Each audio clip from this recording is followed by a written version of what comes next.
మంత్ర, యంత్ర, తంత్ర, మూలిక, రుద్రాక్ష, నవరత్న, హోమ, క్రియ, జ్యోతిష్య, వాస్తు, హస్త సాముద్రికాలచే బ్రహ్మాస్త్ర పరిష్కార మార్గం. శ్రేయం గురుదత్త. ఆత్మీయులందరికీ స్వాగతం. చాలామంది అడుగుతూ ఉంటారు, గురుగారు ఇప్పుడు ఈ మధ్య లా ఆఫ్ అట్రాక్షన్ అని, తర్వాత మనీ మంత్ర కోర్సెస్ అని వస్తున్నాయి, దీని పరిస్థితి ఏమిటి అని. వాస్తవంగా మంత్ర విధానంలోనే సమస్తం ఉంటాయి. ఎలా? ఇప్పుడు ఒక లక్ష్మీ గణపతి మంత్రం ఉంటుంది. లక్ష్మీ గణపతి మంత్రము జనరల్గా అందరికీ తెలిసినటువంటి విషయమే. ఓం శ్రీం హ్రీం క్లీం గ్లౌం గం గణపతియే వరవరదే సర్వజనం మే వశమానే స్వాహ అనేటువంటిది లక్ష్మీ గణపతి మంత్రం. సరే, ఈ లక్ష్మీ గణపతి మంత్రంలో మొదట ఏముంటాయి? బీజాక్షరాలు ఉంటాయి. ఈ బీజాక్షరాలు అనేటువంటివి శక్తిని ఉత్పన్నం చేస్తాయి. తర్వాత ఏముంటుంది? దైవం ఉంటుంది. మనం ఉత్పన్నం చేసినటువంటి శక్తిని ఈ దైవము మన కోరిక వైపు తీసుకెళ్తుంది. ఇదే మంత్రంలో మనకు జనం వశం కావాలని, ధనం వశం కావాలని, అంటే బిజినెస్ బాగా జరగాలని, సర్వసమ్మోహనంగా ఎవరైనా కూడా అదే కోరుకుంటారు కదా. చక్కగా మేము మాట్లాడాలి, ఎదుటి వాళ్ళు కూడా మాట్లాడాలి, ఆత్మీయంగా ఉండాలి, ఇలాంటివే కదా. బిజినెస్లు బాగా జరగాలంటే ఇవన్నీ జరగాల్సిందే. ఏది జరగాలన్నా కూడా జనము అనుకూలంగా ఉండాల్సిందే. అది ఏ బిజినెస్ అన్నా కానివ్వండి, అర్చకత్వం కూడా కావచ్చు. చక్కగా ఈ విధానం ఉండాల్సిందే. నలుగురు జనాలు రావాల్సిందే కదా, అప్పుడే బిజినెస్ జరుగుతాయి. ఏదైనా బిజినెస్ కావచ్చు, అర్చకత్వం కావచ్చు, XYZ ఏదైనా సరే. అంటే అక్కడ ఏముండాలి అంటే కోరిక ఉండాలి. కోరిక, ఇది గుర్తుపెట్టుకోండి. అలాగే కోరిక తీరడానికి, ఇప్పుడు కోరిక తీరడానికి అట్రాక్షన్ అనేటువంటిది ఉంటుంది. ఈ అట్రాక్షన్ అనేటువంటిది ఈ మంత్ర విధానంలో ఉంటుంది. లక్ష్మీ గణపతి మంత్ర విధానంలో ఉంటుంది. చూడండి మీరు, సమ్మోహయ, ఆకర్షయ, వశమానే, ఇవన్నీ పదాలన్నీ కూడా ఆకర్షణ చేయదగినటువంటివే. రెండే ఉంటాయి బిడ్డ సృష్టిలో. ఒకటి కావాలి, రెండో వద్దు. ఒకటి కావాలి, రెండు వద్దు. కావాలనుకునేటువంటి వాటిని ఆకర్షిస్తాము, వద్దు అనుకునేటువంటి వాటిని మనం వికర్షిస్తాము. వికర్షించేటువంటి పదాలు ఏంటి? స్తంభనం, ఉచ్చాటనం ఇత్యాది అన్నీ కూడా. అంటే మంత్ర విధానంలో మీకు బీజాక్షరాలు ఉంటాయి, దైవం ఉంటుంది, అలాగే కోరిక ఉంటుంది. కోరికను లాక్కునేటువంటి, ఆకర్షించేటువంటి, ఆ కోరికను నిర్మాణం చేసేటువంటి పదాలు కొన్ని ఉంటాయి. అలాగే మంత్రంలో చివర స్వాహ లేదా నమః అనేటువంటిది ఉంటుంది. ఇది కృతజ్ఞతను తెలియజేసేటువంటి అంశంగా ఉంటుంది. అర్థమైంది కదా. అంటే ఇప్పుడు లా ఆఫ్ అట్రాక్షన్ తీసుకోండి. లా ఆఫ్ అట్రాక్షన్లో ఏమంటాం మనము? మనీ మంత్ర కోర్సు కావచ్చు, ఇంకా XYZ ఏ కోర్సులైనా కూడా వీటికి సంబంధించింది ఏముంటాయంటే, మీరు కోరుకోండి, కావాలని విశ్వాన్ని అడగండి, మీరు రాయండి పేపర్ పైన. సరే, అది ఏ కలరు మార్చుకుంటూ ఉంటాం. రెడ్ కలర్ కావచ్చు, ఎల్లో కలర్ కావచ్చు. ఇప్పుడు మనకు డబ్బు కావాలనుకున్నప్పుడు గోల్డ్కు సంబంధించిన గోల్డ్ పేపర్ మీద, లేదా తిక్కి ఎల్లో పేపర్ మీద రెడ్ కలర్తో రాయండి. ఇలా ఇత్యాది. మిర్రర్ టెక్నికు, ఇవన్నీ, వాటర్ టెక్నిక్, ఇవన్నీ చేసుకుంటూ వెళ్ళడం అంటే భావాన్ని తయారు చేయడం, అంటే భావాన్ని నెలకొల్పడము అనేటువంటిది ఈ భావనా శక్తికి సంబంధించినటువంటి అంశంగా ఉంటుంది. ఇది లా ఆఫ్ అట్రాక్షన్లో ముఖ్యంగా ఉంటుంది. కోరుకోవాలి, కోరుకుంటే సరిపోదు, దాన్ని ఆకర్షించేటువంటి ప్రయత్నం చేయాలి ఇత్యాది. ఇంకా ఇప్పుడు ఒక అతను చెప్పి సరే ఇక వెళ్ళిపోయినటువంటి వారి గురించి మనం ఎక్కువ మాట్లాడాల్సినటువంటి అవసరం లేదు. మీరు అనుకుంటూ కూర్చోండి, ఆటోమేటిక్గా అన్నీ అవే వస్తాయని. డబ్బులు వస్తాయి, వ్యాపారం డెవలప్ అవుతుంది, అనుకుంటూ కూర్చోండి. వారు ఉన్నప్పుడే నేను వారిపైన వీడియోలు చేశాను. అది ఎలా సాధ్యమవుతుంది? నిర్మాణం కావాలనుకున్నప్పుడు భగవద్గీతలో చాలా చక్కగా నీకు కర్మ చేయాలి, కర్మ చేస్తేనే మనకు వస్తాయి. మనసా వాచా కర్మన అన్నారు. మన కోరిక ఒకటే కాదు, మన ఆటిట్యూడ్ కూడా ఆ కోరిక మనకు అంటే తీర్చేటువంటి విధంగా మన ఆటిట్యూడ్ ఉండాలి. అలాగే మన కర్మ అంటే నిర్మాణం కూడా ఉంటేనే మీకు అది జరుగుతుంది అని చెప్పేసి శ్రీకృష్ణ పరమాత్మ చాలా స్పష్టంగా చెప్పినప్పుడు, అదే కాదు లేటెస్ట్ సైన్స్ కూడా చూడండి, NLP చూడండి, న్యూరో లింగ్విస్టిక్ ప్రోగ్రామ్ చూడండి, న్యూరో ప్లాస్టిసిటీ చూడండి, న్యూరో సిమెట్రిక్స్ చూడండి, ఇలాంటి మీరు కోర్సులు చూడండి. న్యూరాన్స్కి సంబంధించినటువంటి విధానాలు మీరు ఏది చూసినా కూడా చాలా 200% ఏముంటుందంటే నిర్మాణం మనం చేయదు రాదని ఉంటుంది కానీ అనుకుంటూ ఇప్పుడు ఒక అతను అనుకుంటూ కూర్చోండి, ఆయన మొదలుపెట్టాడు, అనుకుంటూ కూర్చోండి మీకు వస్తాయి. ఉద్యోగాలు లేనటువంటి వాళ్ళు మీరు భయపడాల్సినటువంటి అవసరం లేదు. కోర్సుకు రండి, ఒక 6 నెలలు ఇంట్లో కూర్చొని ఏ పని చేయకుండా మీరు అనుకుంటూ కూర్చోండి, డబ్బులు అవే వస్తాయి. నేను చాలా స్పష్టంగా చెప్తున్నాను. మరి వాళ్ళు అనుకుంటూ కూర్చోవచ్చు కదా, మీరు వాళ్ళు అనుకుంటూ కూర్చొని కోట్లు అవన్నీ వచ్చిన తర్వాత చెప్తే సరిపోతుంది. బంగారం కావాలని అనుకుంటూ కూర్చుంటే బంగారం మహా టన్నులకు వస్తే ప్రధానమంత్రి గారిని కూర్చుంటబెట్టి ఇది అని చెప్తే అందరితో చేపిస్తే ఇంకా మన భారతదేశము స్వర్ణయుగంగా మారిపోతుంది కదా. ఒక పిల్లవాడికి చదువు కావాలని అనుకున్నప్పుడు చదువుకోవాలని అనుకుంటూ కూర్చుంటే చదువు వస్తుందా? చదువు కావాలని అనుకుంటూ నిర్మాణం చేస్తే వస్తుందా? మీరు అనుకోకపోయినా నిర్మాణం చేస్తే వస్తుంది, కానీ నిర్మాణం లేకుండా అనుకుంటే వస్తుందా? కొన్ని మీరు ప్యాటర్న్స్ని పట్టుకోవాలి బిడ్డ. విశ్వ నియమాలను పర్ఫెక్ట్గా పాటిస్తేనే విశ్వము ఇవ్వు అంటే ఇవ్వదు బిడ్డ. విశ్వం కూడా దైవత్వంలో నుండి డివైన్ సెల్ నుండే వచ్చింది.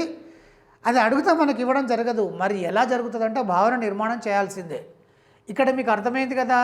అంటే భావన నిర్మాణం కోసము కావాలని అడగడము, ఇదంతా లా ఆఫ్ అట్రాక్షన్కు సంబంధించినటువంటి అంశము. ఈ లా ఆఫ్ అట్రాక్షన్ అనేటువంటిది కేవలం మనీని దృష్టిలో పెట్టుకొని చేస్తే అది దాన్ని మనీ మంత్ర అంటున్నాము అంతే. చూడండి, మనీలో కూడా మంత్రం ఉంది. మనీ మంత్ర అంటే మంత్రం పర్ఫెక్ట్ జరుగుతుందనే కదా. ఈ మనీ మంత్రాల్లో ఉండేటువంటి మీనింగ్ కూడా అంతే. దానికి సంబంధించిన మంత్ర విధానంలాగా ఇది పనిచేస్తుంది. మంత్ర విధానంలాగా ఇది పనిచేస్తుంది, కానీ ఇది మంత్రం కాదు. ఒక వ్యక్తి తన శక్తియుక్తులను బలంగా పెంపొందించుకుంటూ ముందుకు వెళ్ళేటువంటి విధానం ఏదైతే ఉంటుందో అది భావన శక్తికి సంబంధించిన అంశము. భావనకు నిర్మాణం జరిగితే అది మన జీవితంలోకి వస్తుంది. నిర్మాణం లేని భావన. ఒక పిల్లవాడికి 6 ప్యాక్ కావాలి, ఏం చేయాలి? నాకు 6 ప్యాక్ కావాలి, 6 ప్యాక్ కావాలని అనుకుంటూ ఇంట్లో కూర్చుంటే 6 నెలలు కాదు, సంవత్సరం కూర్చున్నా అది జరుగుతుందా? కానీ 6 ప్యాక్ కావాలని స్ట్రాంగ్ ఒక నిర్ణయం తీసుకొని దానికి సంబంధించినటువంటి ఆ స్టమక్ బర్న్ అయ్యేటువంటి ఎక్సర్సైజులు కావచ్చు, దానికి సంబంధించినటువంటి కోచింగ్ తీసుకొని విపరీతంగా చేసుకుంటూ భావన పెట్టుకొని విపరీతంగా చేసుకుంటూ వెళ్తే ఏం జరుగుతుంది? 6 ప్యాక్ వస్తుంది. భావన లేకపోయినా కూడా రెగ్యులర్గా చేసుకుంటూ వెళ్ళినా కూడా మీకు 6 ప్యాక్ వస్తుంది. అంటే అర్థం ఏంటిది? కర్మ చేస్తే ఆటోమేటిక్గా జరుగుతుంది. కర్మ లేని భావన ఉపయోగం లేదు. అంటే భావన లేని కర్మ వల్ల మీకు ఖచ్చితంగా లబ్ధి అనేటువంటిది ఉంటుంది. కానీ కర్మ చేసుకుంటూ భావన పెట్టుకుంటే ఇంకా అద్భుతమైనటువంటి ఫలితాలు మీరు పొందగలుగుతారు. ఇది గుర్తుపెట్టుకోండి. ఇక మంత్ర విషయానికి వచ్చినట్టయితే మంత్రంలో చూడండి, మంత్రంలో శక్తి ఉత్పన్నం చేసేటువంటి విధానం ఉంటుంది, భావనలో ఉండదు. ఓన్లీ భావన పెట్టుకోవడమే. కానీ మంత్రంలో శక్తి ఎలా వస్తుంది అనేది నేను ఒక వీడియో చేశాను, చూడండి మీరు దాన్ని. తర్వాత మంత్రంలో చూడండి, ఇక్కడ ఒక దైవత్వం ఉంటుంది. సృష్టి అంతా కూడా దేని నుండో ఒక దాని నుండి వచ్చిందని చెప్పేసి ఆ ఒకదాని గురించి ఇప్పుడు సైంటిస్టులు అంతా పరిశోధనలు చేస్తున్నారు. దానివల్ల బిగ్ బ్యాంగ్ థియరీ బయటకు వచ్చింది. బిగ్ బ్యాంగ్ థియరీ రావడానికి మూల కారణం ఏందని చెప్పేసి కూడా ప్రయత్నాలు చేస్తున్నారు. దానికి కూడా గాడ్ సెల్ అని, తర్వాత హిగ్స్ బోసాన్ సెల్ అని ఇలా రకరకాలుగా పేర్లు పెట్టడం జరిగింది.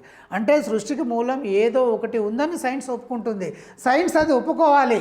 ఎందుకు ఒప్పుకోవాలి? కారణం లేనిది జరగదు. Cause and effect formula science చెప్పింది. ఒకటి జరిగిందంటే దాని వెనక ఏదో ఒకటి ఉంటుంది. ఆ వెనక లేనిది ఇది జరగదు. ఒకటి కదిలిందంటే దానికి ఫోర్స్ అప్లై చేయబడుతుంది.